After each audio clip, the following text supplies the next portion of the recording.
सविता, आज का पेपर कहाँ है? वही तो होगा। कल भी नहीं पढ़ पाया था मैं। रोज पेपर ऐसे का ऐसा पढ़ा रहता है। कम से कम हम ऑफिस ले जाऊंगा तो लंच में तो पढ़ पाऊंगा। हाँ ले जाओ, मैंने कब मना किया? ये कल का है।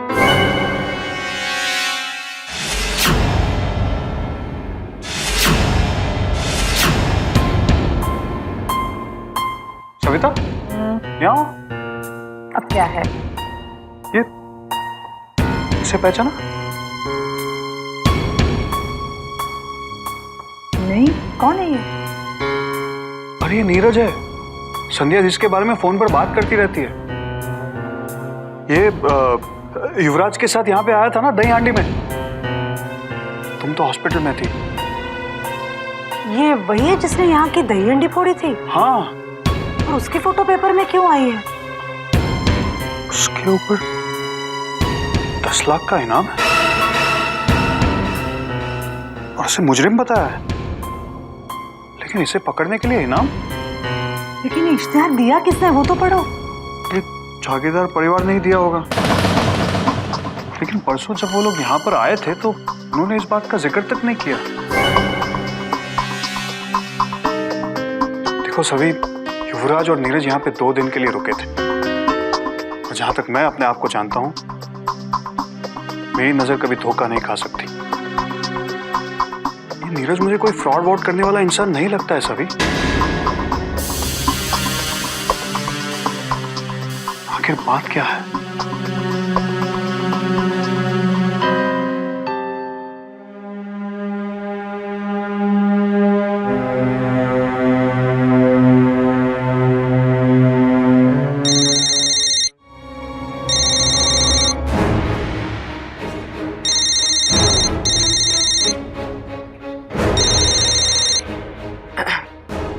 हेलो। हेलो, नमस्ते प्रभावती जी।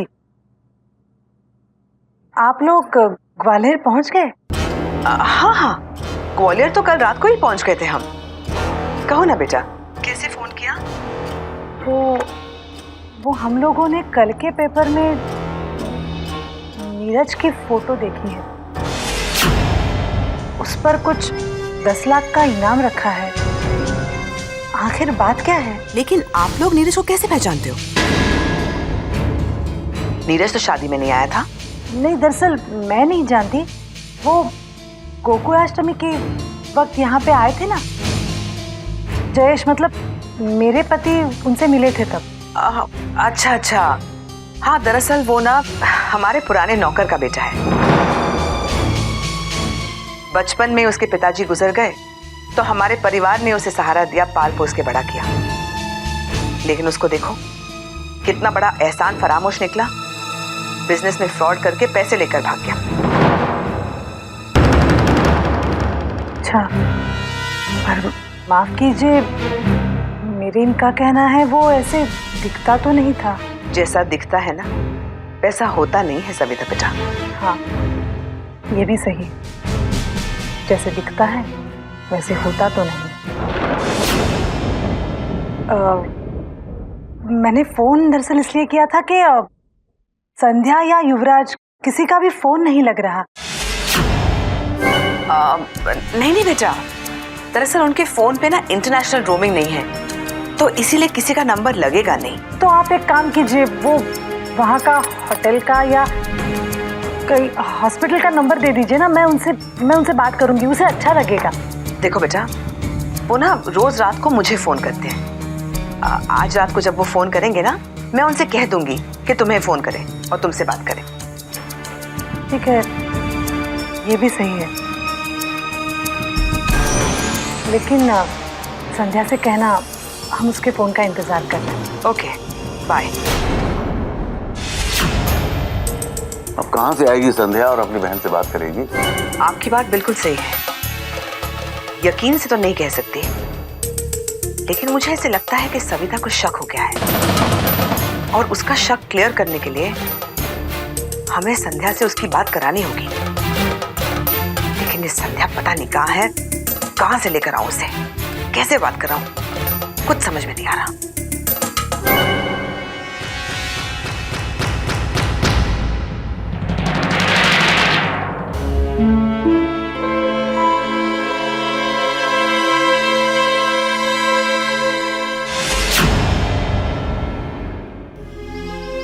संभाल कर संध्या।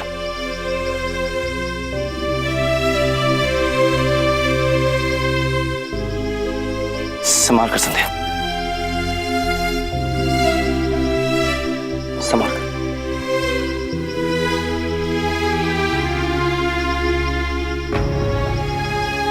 ये लो संध्या, रास्ता मिल गया। अब यहां से हमें बस या गाड़ी जरूर मिल जाएगी।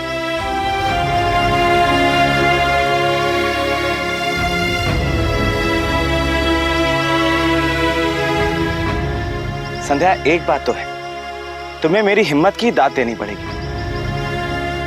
पता है, तुम जब लॉरी में रह गई थी और लॉरी आगे निकल गई थी, तो मैंने तो तुमसे कह दिया कि चिंता मत करो, मैं तुम्हें ढूंढ लूंगा। और असल में मेरी क्या हालत हुई थी ये सिर्फ मैं ही जानता हूँ। डीके अंकल और युवराज को तो मैंने अच्छा बेवकूफ बनाया।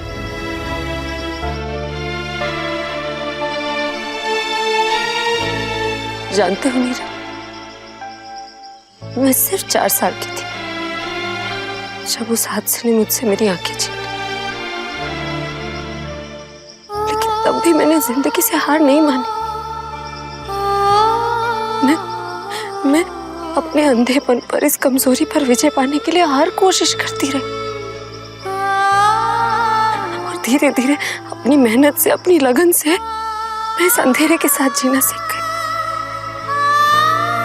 देख नहीं पाती थी, लेकिन देखने वालों की तरह चलना फिरना, लोगों को पहचानना, आसपास की चीजों को अपने दिमाग से या फिर बाकी की सेंसेस से महसूस करना सीख गई। इतने सालों में कभी मुझे अपने अंधे होने पर दुख नहीं हुआ। इस बात का अफसोस नहीं हुआ कि मैं बाकियों की तरह देख नहीं सकती। लेकिन नीरज, आज पहली बार मुझे भगवान से शिकायत है, क्यों मेरी आंखें छीन ली? अगर मैं देख सकती तो उस जागीरदार परिवार से अपना बदला लेती, तो मैं यूं मेरे पीछे पीछे नहीं आना पड़ता। और युवराज जैसे लोग जो खुद मेरा पति होकर मेरे साथ, नीरज वो मेरा पति है और उसने खुद मुझे डीके अंकल के साथ कमरे में, मुझे तो सोच कर भी शर्म आती है।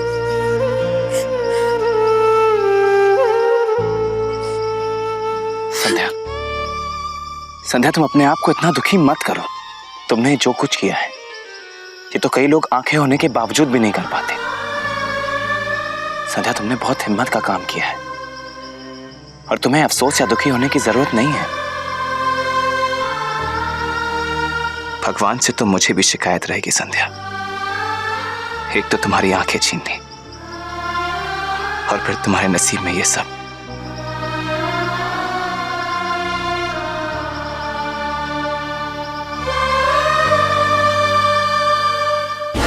चाचू, इस जंगल में कहाँ ढूंढेंगे उनको? नहीं नहीं युवराज, वो दोनों इतनी देर तक जंगल में तो नहीं हो सकते हैं। इस जंगल से लगे हुए हर छोटे मोटे गांव, हर कस्बे में उन्हें ढूंढना पड़ेगा। एक काम करो, अपने आदमियों को फोन करके यहां बुला लो और उन सभी के हाथ में नीरज और संध्या की एक तस्वीर दे दो और कहो उनसे कि यहाँ का एक एक गांव, एक एक कस्बा, वहां का एक एक घर सब छान मारे।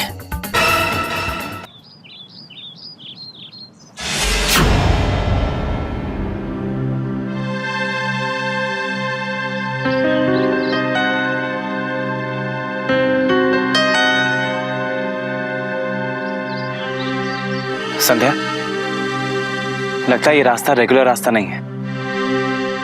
बहुत कम गाड़ियां जा रही हैं यहाँ से।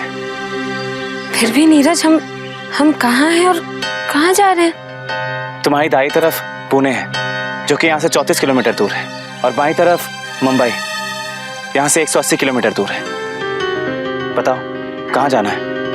पूना चलते हैं, कुछ दिनों के लिए वहीं छुप कर रह लेंगे। देखो नीरज, तुम्हारे नाम का इश्तहार तस्वीर और इनाम के साथ छप रहा है। तुम्हारे लिए यूं घूमना बिल्कुल सेफ नहीं।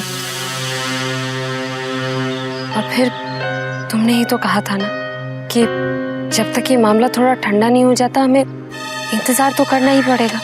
पूना ही चलते हैं, नजदीक भी है।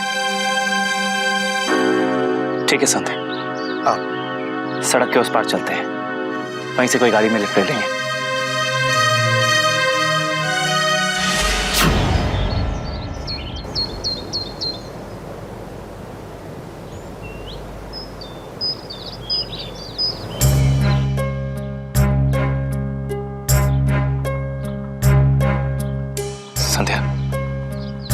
से पुणे शुरू हो जाता है। यहां तक तो हमें लिफ्ट मिल गई, लेकिन अब यहां से अंदर शहर कैसे जाएंगे? करेंगे क्या? रहेंगे कहाँ? क्यों नीरज, कितनी दूर है यहाँ से शहर? नहीं, शहर ज्यादा दूर तो नहीं है, लेकिन मेरे पास जितने पैसे थे सब खत्म हो चुके हैं। उस गाड़ी वाले को पैसे देने के बाद सिर्फ 10 रुपए का नोट बचा है। नया शहर है और हम किसी को जानते भी नहीं।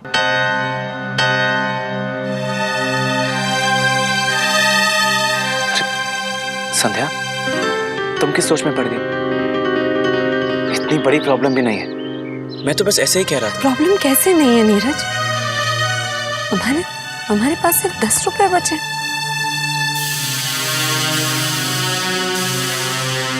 नीरज, मुझे प्लीज कहीं बिठा दोगे? हाँ संध्या, आओ यहाँ, बस आराम से।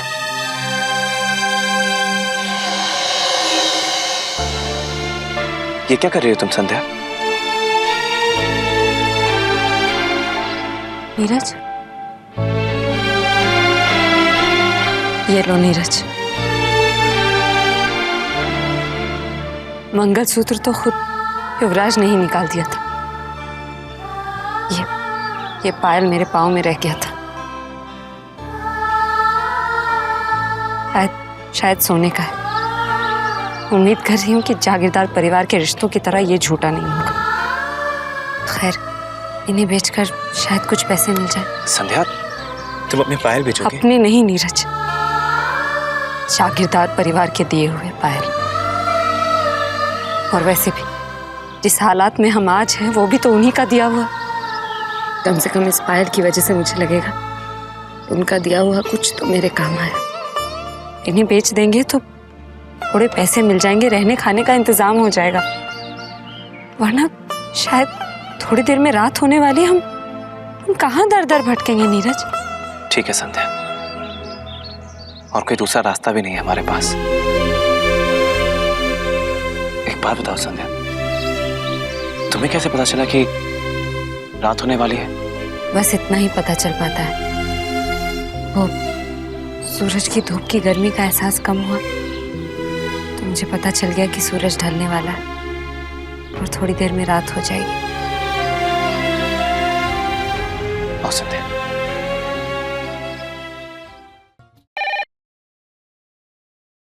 हेलो हेलो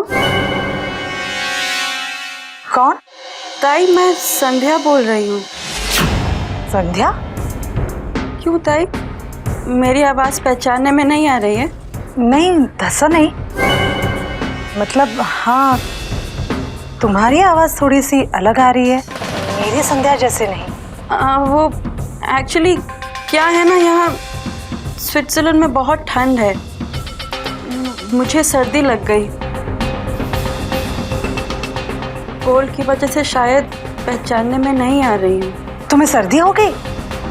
जरूर कुछ ठंडा खाया होगा, पता है मुझे। नहीं ताई, यहाँ का मौसम ठंडा है इसीलिए। मैं तो यहाँ आना ही नहीं चाह रही थी। पापा का श्राद्ध कितना ज़रूरी था, और मैं हूँ कि युवराज तो मेरी बात मान ही नहीं रहे थे। कोई बात नहीं संध्या, बात तुम्हारी आंखों की रोशनी वापस आने की है। बाबा के लिए तो ये सबसे बड़ी खुशी की बात होगी। मैं तो चिंता बस इसी बात की कर रही थी कि तुमने न जाने से पहले फोन किया, न वहां पहुंचकर। मैं तो आखिर तक ही ना कह रही थी, पर बड़े पापा ने अपना वास्ता दिया तो मुझे जाना ही पड़ा।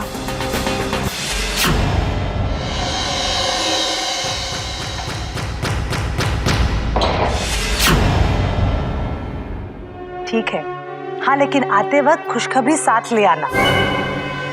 मैं तो हमेशा यही चाहती हूँ संध्या, कि तुम फिर से अपनी आंखों से इस दुनिया को देख सको। अभी तो काफी समय जाएगा, ये तो अभी पहला चेकअप है ना। अच्छा हाँ, तुम्हारा कोई फोन नंबर देके रखना ताकि मैं तुम्हें फोन कर सकूं। हाँ नहीं, हम लोग जगह जगह चेकअप और रिपोर्ट के लिए घूमते रहते हैं, तो एक नंबर नहीं है। मैं आपको फोन करती रहूंगी। ये भी ठीक है, पर फोन करते रहना जरूर। मुझे तुम्हारी चिंता रहती है। अच्छा ये बताओ, युवराज कैसे हैं? वो ठीक है, बस अभी अभी नीचे मेरे लिए इंडियन खाना लेने गए हैं। यहाँ अपने जैसा खाना नहीं मिलता ना, इसलिए। हाँ, पर अपने खाने पर ध्यान रखना। हाँ, बाहर गांव गई हो तो कह तो नहीं सकती कि बाहर का खाना मत खाओ, पर जो भी खाओ वक्त पर खाया करो और कुछ भी मत खाना, समझी? जरूर। ठीक है, तो मैं रखूं? मुझे भी फ्रेश होना है। हाँ ठीक है, बाय। शुक्र है संध्या का फोन आ गया, सारी उलझने दूर हो गई। Well done. मैं डीके से बात करके तुम्हारे माँ बाप के घर का इंतजाम करवा दूंगी। आफ्टर ऑल तुम डीके की पत्नी हो और इस घर की बहू भी। संध्या, मुझे माफ कर देना, मैं मजबूर हूँ। तुम तो मेरी मजबूरी समझती होगी। मुझे ना चाहते हुए भी ये सब करना पड़ रहा है।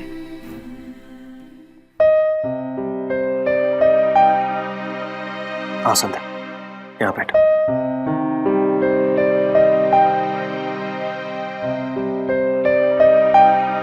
क्या हुआ नीरज? तुम रिसेप्शन पर किससे लड़ रहे थे? रूम मिलने में कोई प्रॉब्लम हुई क्या? हाँ, थोड़ी प्रॉब्लम हुई थी, पर अब सब ठीक है। वो क्या है ना संध्या, हम दोनों ट्रैवलर नहीं लग रहे, ना ही हमारे पास कोई बैग है, ना ही कोई सामान, और मैं अपना आइडेंटिटी प्रूफ भी कैरी नहीं कर रहा, इसलिए। और ऊपर से हमारे कपड़े, 4 दिन से हम यहाँ वहाँ भाग रहे हैं, दोनों थोड़े अजीब से लग रहे। हाँ, ये तो मैंने भी महसूस किया। फिर ये कमरा मिला कैसे? अरे वो तो मैंने थोड़ी अंग्रेजी झाड़ दी, इसलिए। चलो, इसी बहाने कम से कम हमें कमरा तो मिल गया। मैंने 5 दिन के पैसे भर दिए। चलो अब नहा धोकर फ्रेश हो जाते हैं। पर हमारे पास बदलने के लिए कपड़े कहाँ हैं?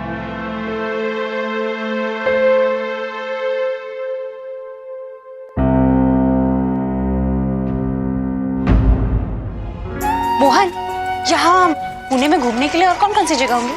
क्या पता, मैं खुद इस शहर में पहली बार आया हूँ।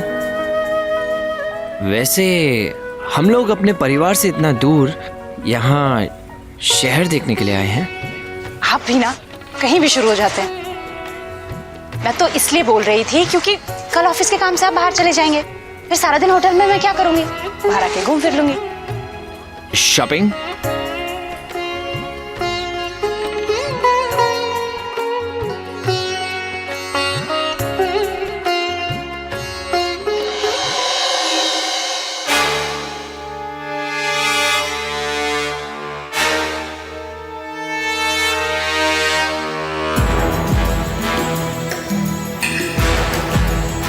हाँ युवराज, बोलो।